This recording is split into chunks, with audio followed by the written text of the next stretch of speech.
આપવામાં આવ્યો છે સુરત શહેર મંત્રીનો, અને જે ઘણા બધા મિત્રોએ અહીંયા સંગઠનની વાત કરી, તો લગભગ બેઠા એમાંથી મોટાભાગના હોદ્દેદાર અથવા તો કોઈના કોઈ સભ્યને ખ્યાલ જ છે બધો કે સંગઠન શું કહેવાય અને સંગઠન શું કરી શકે.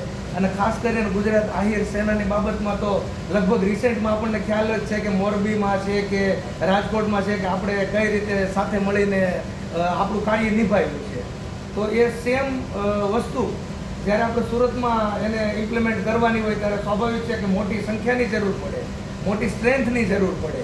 તો એ જે મોટી સંખ્યા અને મોટી સ્ટ્રેન્થ આપણા જ પરિવારના, આપણા જ સમાજના જ્યારે સભ્યોને આપણે એડ કરવાના હોય ત્યારે મને એવું લાગે છે કે જેટલા અહીંયા બેઠા છે એ બધાને એક હોદ્દો થોડી વાર માટે સાઈડમાં મૂકવો પડશે.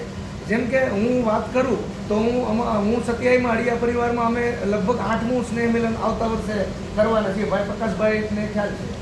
તો એ સ્નેહ મિલનમાં અમારી બોડી આખી એમાં હોદ્દા અમે આપેલા છે, પણ નામરૂપી હોદ્દા કે ભાઈ જે તે મેનેજમેન્ટ માટે કે જે તે મંત્રી છે. ફોર એક્ઝામ્પલ હું જ મંત્રી છું, બીજો કોઈ ભાઈ છે એ પ્રમુખ છે, કોઈ ઉપપ્રમુખ છે, પણ એનું કોઈ શું કે પ્રેઝન્સ નથી કે ભાઈ હું મંત્રી તરીકે પ્રેઝન્ટ ના થાવ. કે હું એક પરિવારનો સભ્ય તરીકે, હું એક કોર કમિટીનો મેમ્બર છું અને મારું કામ છે સ્વયંસેવક તરીકે સ્નેહ મિલનનું કાર્ય પૂર્ણ કરવાનું. તો બહુ સારી રીતે અમે 7મું સ્નેહ મિલન આપણે હમણાં જ 6ઠ્ઠા મહિનામાં પૂરું કર્યું અમે સત્યાવીમાં અડિયા પરિવારે.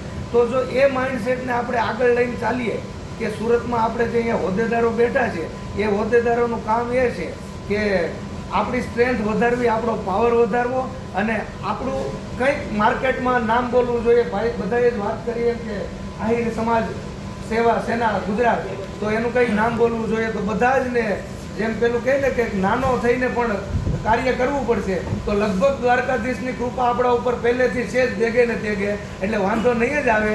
બાકી જય દ્વારકાધીશ.